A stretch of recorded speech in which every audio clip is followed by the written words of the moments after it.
Hello students, स्वागत है आप सभी का मेरे इस channel Ved Prakash coaching centre में। हम लोग कल पढ़े थे क्या चीज, पृथ्वी की धारिता। ठीक है ना।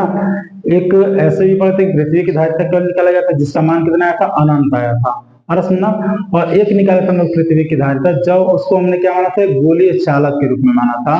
तो उस समय क्या आया था, 711 माइक्रो फैराड। ठीक है। आगे हम लोग पढ़ेंगे क्या चीज, वैद्युत स्थितिज ऊर्जा के बारे में। चलिए आइए देखते हैं वैद्युत स्थितिज ऊर्जा। वैद्युत स्थितिज ऊर्जा समझेंगे थोड़ा। अब जैसा मान लो कि क्या है, कोई एगो चालक है, ठीक ना। तो इस चालक को हमें क्या करना है, आवेश देना है। तो जब इसको आवेशित हम करेंगे, मान लीजिए इसको हम क्या दे रहे हैं, आवेश दे रहे हैं। तो इसको आवेशित करने के लिए हमें क्या करना पड़ेगा, कुछ न कुछ कार्य करना पड़ेगा। और वही कार्य इस चालक में ऊर्जा के रूप में क्या होती है, संचित हो जाती है, जिसे हम कहते हैं क्या, वैद्युत स्थितिज ऊर्जा। अरे सुनना, एक बार सुनेंगे। किसी चालक को आवेशित करने के लिए सदैव हमें क्या करना पड़ेगा, कार्य करना पड़ता है। और वही कार्य इस चालक में ऊर्जा के रूप में क्या होती है, संचित हो जाती है, जिसे हम कहते हैं वैद्युत स्थितिज ऊर्जा। अरे सुनना, तो चलिए आइए लिखते हैं। किसी चालक को आवेशित करने के लिए सदैव कार्य करना पड़ता है। और यही कार्य चालक में ऊर्जा के रूप में क्या होती है, संचित होती है, जिसे वैद्युत स्थितिज ऊर्जा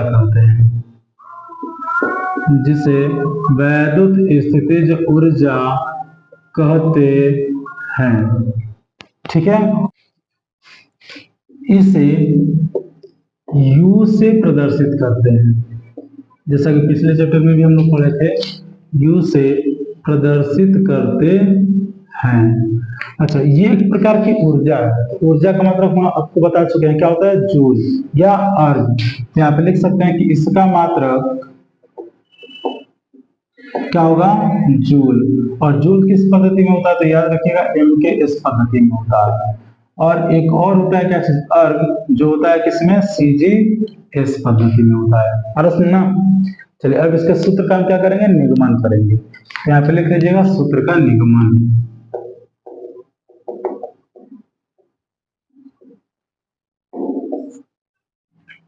चलिए देखेंगे, यहाँ पे हमने क्या किया, कोई एगो चालक ले लिया, ठीक ना, जिसका मान लेते हैं कि शुरू में विभव कितना, 0, तो आवेश भी क्या होगा, 0। और जब इसको हमने क्या किया, आवेशित किया Q तक, तो इसका विभव हो गया कितना, V। अरे सुनना, जैसे हमने यहाँ पे क्या किया, कोई एगो चालक लिया, तो शुरू में आवेश कितना, 0, तो विभव कितना होगा, 0। और जिसको आवेश देते देते हमने Q कर लिया, तो इसका विभव कितना हो गया, 0 से V हो गया। अरे सुनना, तो अब इस स्थिति में यदि इस चालक का हम औसत विभव निकालें, औसत हम कैसे निकालते हैं, कुल विभव का योग और बटा में कुल विभव की संख्या। तो कुल विभव में क्या है, 0 और भी, और संख्या कितना, तो 1 और 2। अरे सुनना, तो यहाँ पे हम लिखेंगे चालक का, नीचे से लिखते हैं, चालक का औसत विभव क्या हो जाएगा, तो 0 + V/2 यानी V/2। और सुनना, अब हम क्या करेंगे कि इसको जब Q आवेश हम दे रहे हैं, तो आवेशित करने में किया गया कार्य निकालेंगे।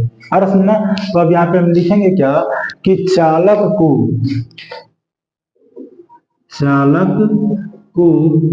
आवेशित करने में किया गया कार्य। और कार्य को आप किससे दिखाते हो, तो W से।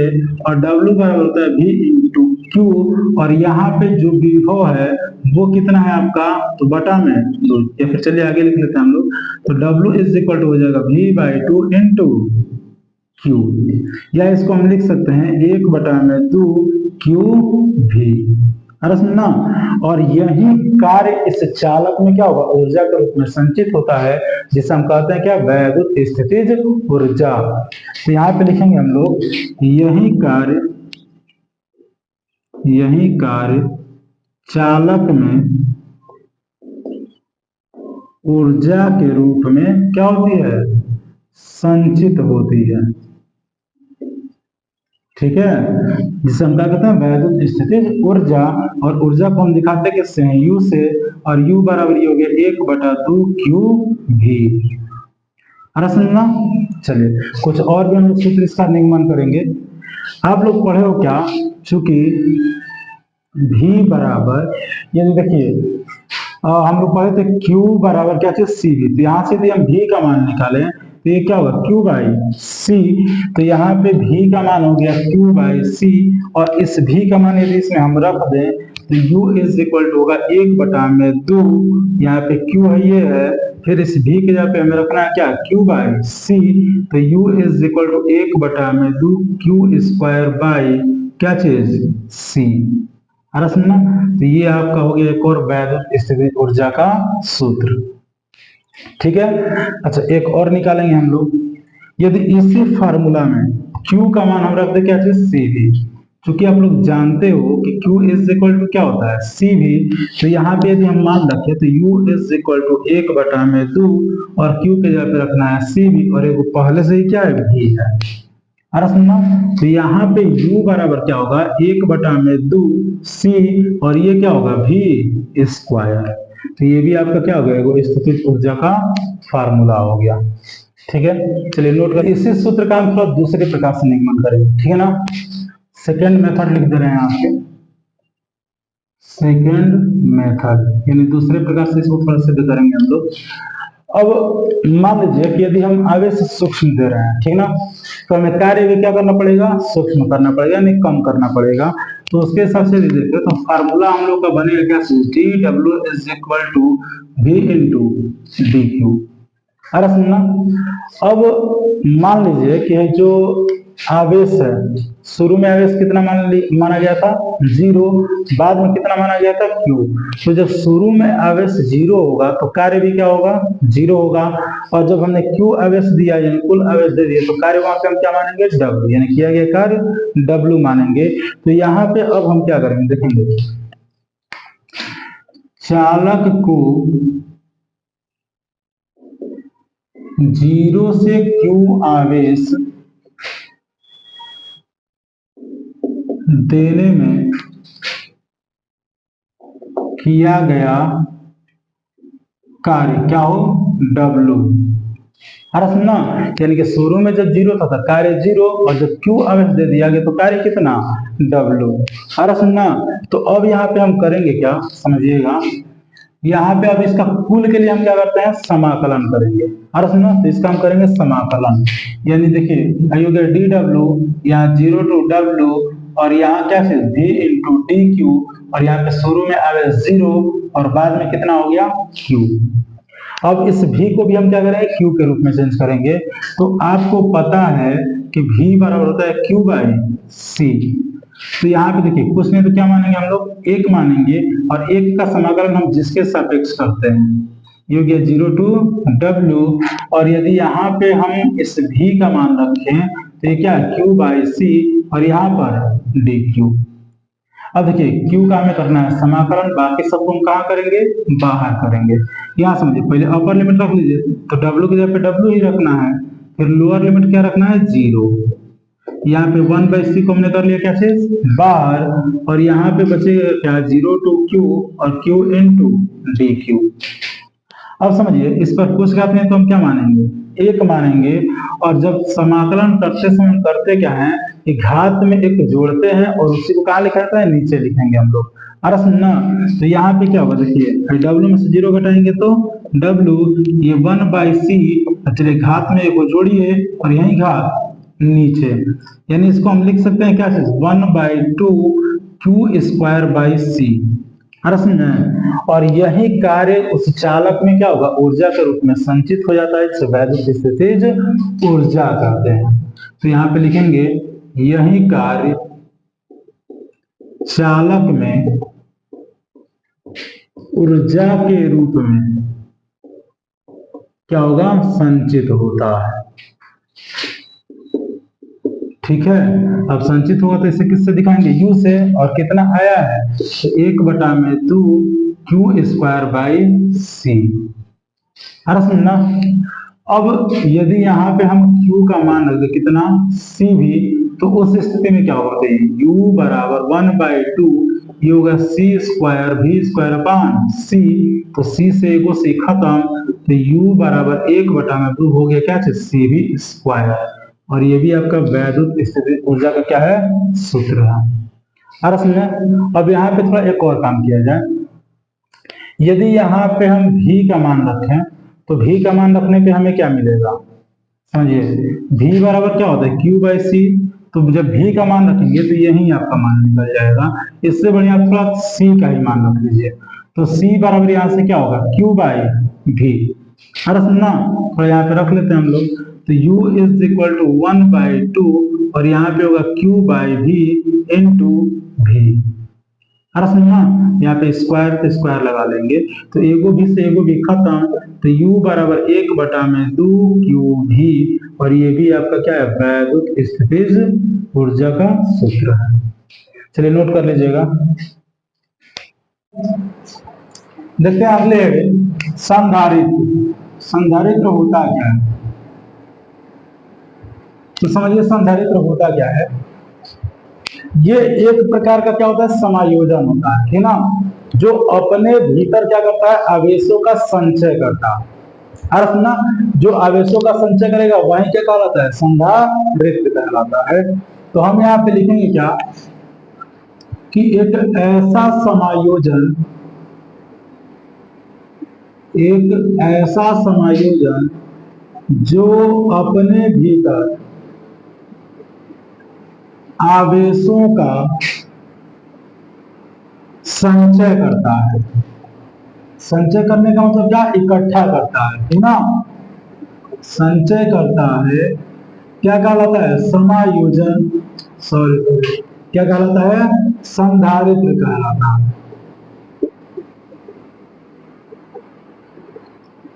ठीक है।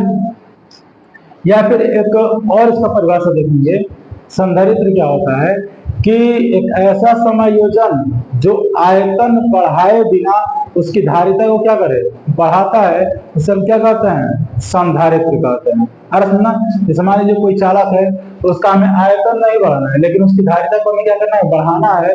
तो इस प्रकार के समायोजन को हम क्या कहेंगे, संधारित्र कहते हैं। तो इसकी परिभाषा लिख दे रहे हैं हम लोग, याद करके, किसी चालक का आयतन बढ़ाए बिना उसकी धारिता बढ़ाने के लिए, धारिता बढ़ाने के लिए जो समायोजन किया जाता है क्या कहलाता है, संधारित्र कहलाता है। संधारित्र कहलाता है। हर सुनना। या फिर इसका एक और परिभाषा देखिए, होता क्या इसमें, कि समान धातु की समान क्षेत्रफल वाली दो प्लेटें होती हैं, जिन पर समान परंतु विपरीत आवेश होता है। इस पर प्लस और एक पर माइनस, और इन दोनों को हम क्या करते हैं, कुछ दूरी पर रख दे, तो इस प्रकार के समायोजन को हम क्या करेंगे, संधारित्र कहते हैं। अरे सुनना, क्या होगा परिभाषा समझेंगे। समान क्षेत्रफल वाली धातु की दो प्लेटें जिन पर समान परंतु विपरीत आवेश हो, इनको हम क्या करें, कुछ दूरी पर रख दे, तो इस प्रकार बना समायोजन क्या कहलाता है, संधारित्र कहलाता है। आइए ये भी परिभाषा लिख दे रहे हैं याद करके, या समान क्षेत्रफल वाली धातु की दो प्लेटें जिस पर समान परंतु विपरीत आवेश उपस्थित हो, यहाँ पे थोड़ा कामा कर लीजिएगा, को कुछ दूरी पर रखें तो इस प्रकार बना समायोजन क्या कहलाता है? संधारित्र कहलाता है। ठीक है, तो ये तीनों क्या है? संधारित्र का परिभाषा है। आप पेपर में जो मन करे वो लिख सकते हैं, ठीक ना। अब इसका जो प्रतीक होता है, देखिए इतना बड़ा तो संधारित्र हम लोग बनाएंगे नहीं, तो इसका जो प्रतीक होता है ये क्या होता है? देखिए भाई जो दोनों डंडी होता है, ये दोनों डंडी क्या होना चाहिए? समान होना चाहिए। और ये क्या प्रदर्शित करता है? तो धातु की जो दोनों प्लेटें हैं वही उसको क्या करता है? प्रदर्शित करता है। और सुना, याद रखिएगा जो दोनों लाइन यहाँ पे खींचा गया समान होना चाहिए।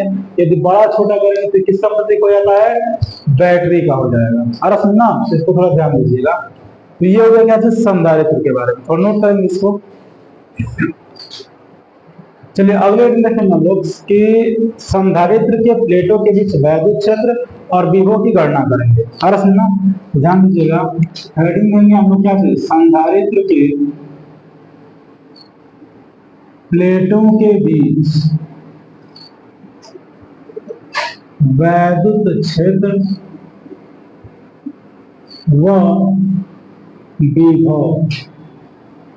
ठीक है, सबसे पहले हम क्या करेंगे कि समांतर प्लेट संधारित्र बनाएंगे।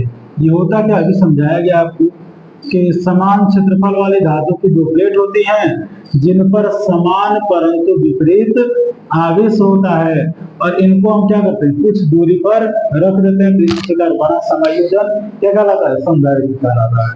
अब बीच की दूरी आप आर भी ले सकते हो, दूरी को डी से भी दिखाते हैं लोग, अरे सुनना, उससे कोई दिक्कत नहीं है। अब एक समझिए, शुरू में हम माने क्या कि बीच में प्लेटों के बीच में क्या है? हवा चाहे निर्वात, तो उस स्थिति में निकालेंगे। और जब इसमें हम क्या करें? परावैद्युत पदार्थ भर देंगे तो उस स्थिति में क्या करेंगे? वैद्युत क्षेत्र और विभव की गणना करेंगे। तो यहाँ पे लिखेंगे कि जब प्लेटों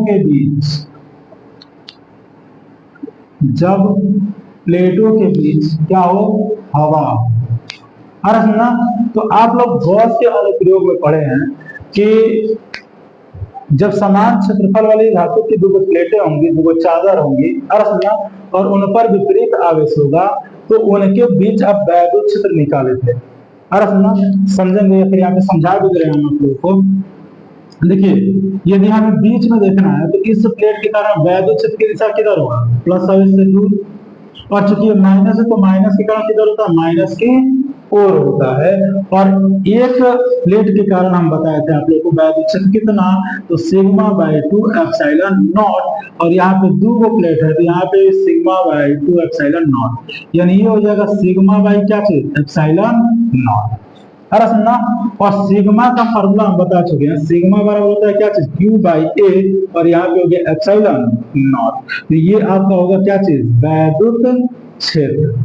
अरे सुनना, तो यहाँ पे लिखेंगे प्लेटों के बीच क्या हो? हवा हो तो वैद्युत क्षेत्र, और वैद्युत क्षेत्र को हम दिखाते हैं किससे? हैं ई से। और ई बराबर कितना आ गया? तो Q by A epsilon naught. तो यहाँ पे लिख सकते हैं Q by epsilon naught into A. तो ये हो गया आपका क्या? E का मान।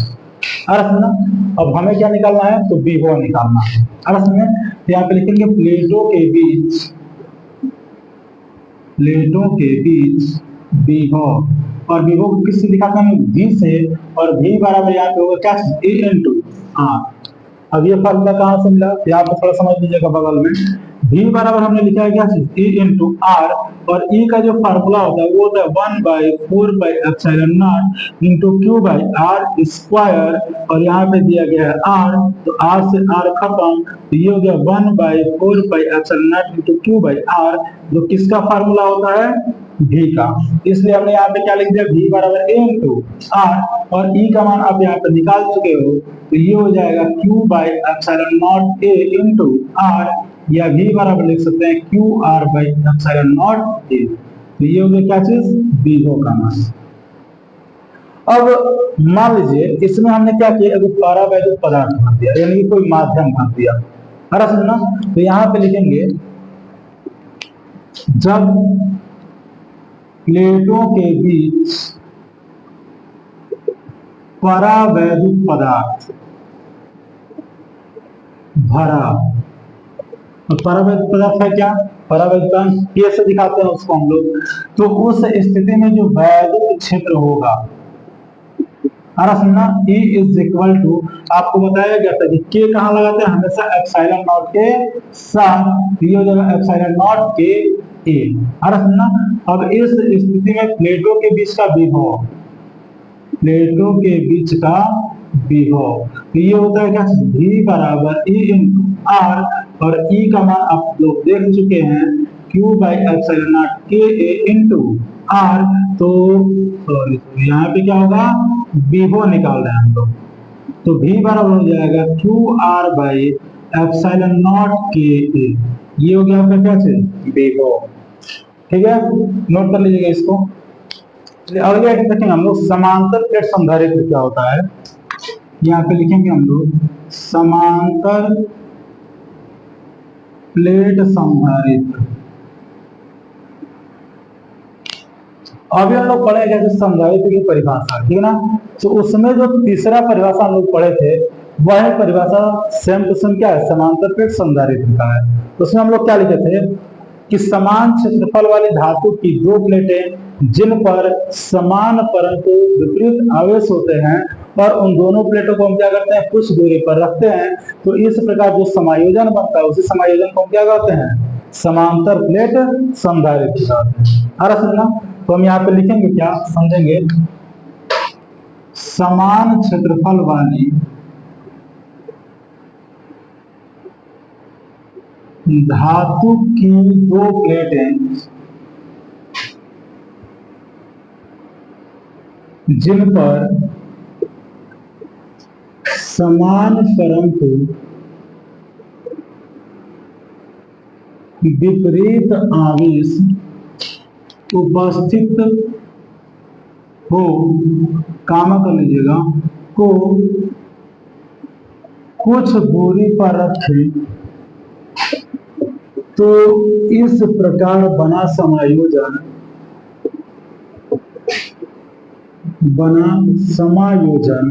क्या कहलाता है, समांतर प्लेट संधारित्र कहलाता है।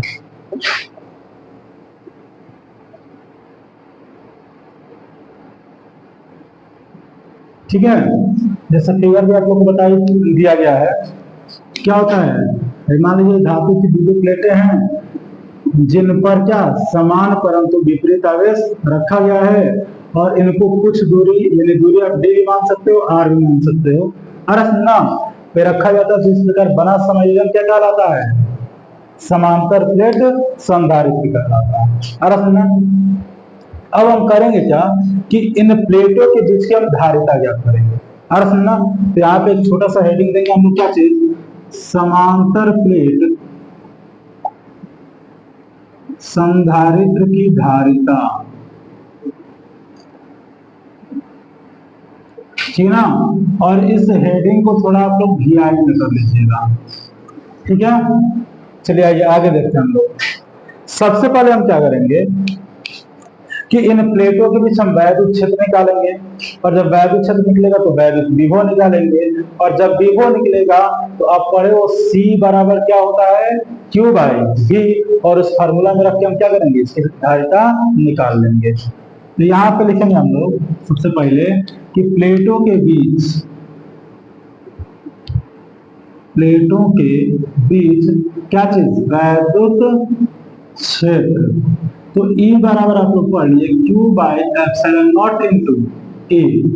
अरे सुनना, अब यहाँ पे विभव जो होगा, विभव बराबर अभी आपको बताया गया V बराबर E इंटू आर, लेकिन यहाँ पे जो दूरी मान लिया है हम क्या माने हैं, D माने हैं। तो यहाँ पे आप क्या लिखोगे, D, और V का यदि मान रखते हैं तो Q by epsilon not a into D, तो ये हो गया आपका क्या चीज, विभव। अरे सुनना, अब यदि मान लेते हैं कि इन प्लेटों के बीच की जो धारिता है वो क्या है, C है। अरे सुनना, तो यहाँ पे लिखेंगे यदि प्लेटों के बीच की धारिता क्या है, C हो, तो C बराबर आप पढ़े हो क्या, Q बाई V। तो ये होगा Q और बटा में V का जो मान है वो Q D by epsilon not A। तो Q क्या हो गया, खत्म। और ये बटा के बटा में तो कहाँ चला जाएगा, ऊपर, यानी epsilon not A by D। और ये धारिता का सूत्र हम कब लगाएंगे, जब प्लेटों के बीच क्या हो, हवा। अरे सुनना, तो यहाँ पे थोड़ा नोट में लिख लीजिएगा, जब प्लेटों के बीच क्या हो, हवा, तो उस स्थिति में जो C का मान होगा epsilon not A by D। और यहाँ पे दूसरा नोट में, जब प्लेटों के बीच क्या हो, परावैद्युत पदार्थ हो, परावैद्युत पदार्थ हो, तो उस स्थिति में C बराबर epsilon not K A by D। ठीक है, चलिए नोट कर लीजिएगा इसको।